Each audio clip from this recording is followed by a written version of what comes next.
Здравейте! Аз съм Анжела Пенчева, страдам от детска церебрална парализа и съм в инвалидна количка, откакто се помня, т.е. от раждането ми. Имам сериозни увреждания на движенията, но още по-трудно е, защото говорът ми също е много засегнат и непознати хора не могат да общуват с мен, защото не разбират какво им казвам.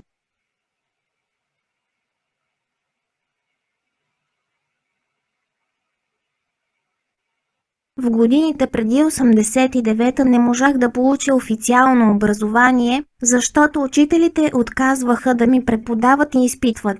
Учила съм сама вкъщи с моето семейство, което винаги ме е подкрепяло и насърчавало да се развивам.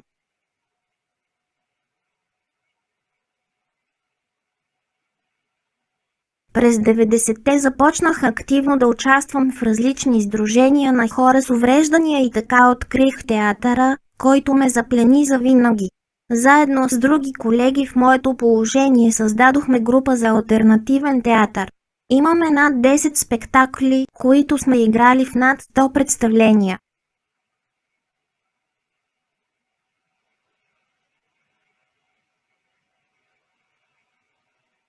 Въпреки това, обаче, проблемът с незавършеното ми образование, най-вече трудността да общувам, ме измъчваха и не можех да се почувствам пълноценна и да развия напълно възможностите си.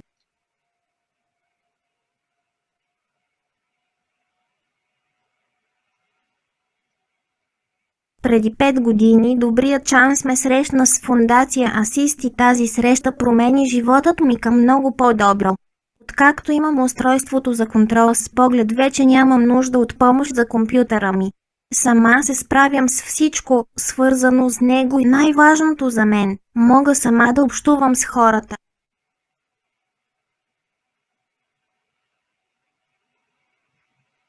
Благодарение на него завърших средното си образование с пълен отличен през май тази година. Това е най-голямото постижение за сега в живота ми. С това устройство нямах никакви проблеми да се разбирам с учителите, да изказвам мислите си и да отговарям на техните въпроси.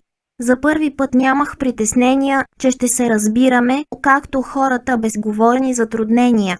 Но пък и те, като виждаха, че нямам проблем с компютъра, ми даваха безмилостно все повече домашни.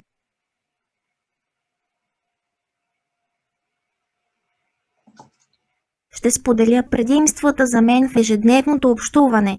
При нас идва жена, която ни помага в домакинството с майка, и аз, когато искам да й кажа нещо, и написвам това, което искам, и я викам да го види или пускам гласовата функция, и така се разбираме.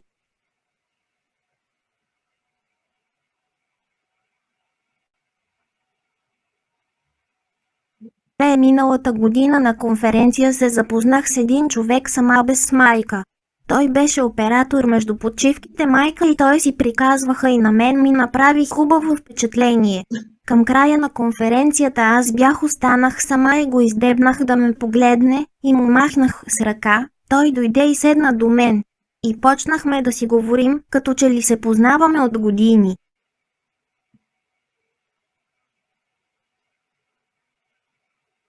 Да направя тук едно уточнение. Моля, не ме разбирайте погрешно, аз много обичам майка ми. Но и аз имам нужда от самостоятелност, когато общувам, и никак не е приятно винаги да имам преводач, майка.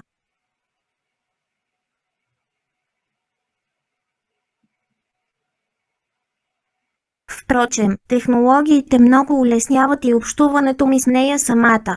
Например, когато се караме, тя, естествено, не ме изслушва по времето на караницата. След като свършим с високия тон, аз написвам на спокойствие това, което съм имала предвид, и в повечето от случаите се разбираме и отношенията ни се оправят от това.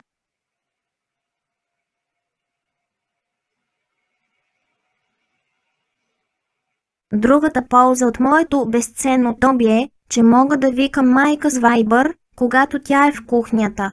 Друг въпрос е дали тя си чува телефона, защото много често без да иска си изключва звука, но важното е, че имам такъв вариант на свързване с нея и с други хора, чрез Viber. Случвало се, за да извикам майка от кухнята, да пиша на една съседка от 7-я етаж. Тя слиза до първия, където сме ние, звъни и майка идва при мен учудено, че не й е звънял телефонът.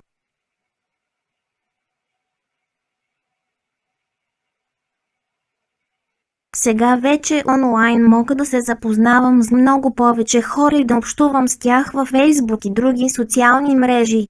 Така мога да си включвам телевизора, да превключвам програмите и да гледам тази, която искам, без чужда помощ.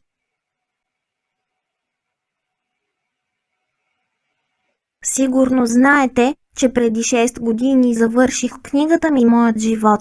Да имаш ляв палец. Когато получих моето чудо, започнах да пиша втора част, но творчески не съм готова да я завърша. Сега пиша стихотворения. Вече имам завършени 59, но не знам кога и дали ще мога да ги издам заради пандемията.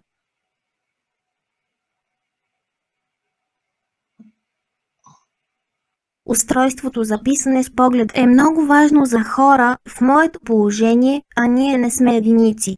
Защото, повярвайте ми, много е страшно и тежко, когато срещам човек и искам да му кажа нещо, той да не ме разбира и да си тръгва или дори да избягва от мен.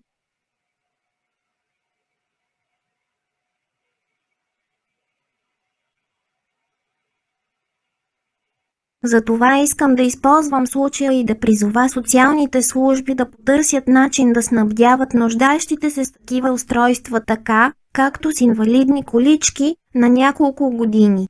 Защото и те се развалят, а хората, които нямат средства да си купят друго, ново, без тях престават да живеят.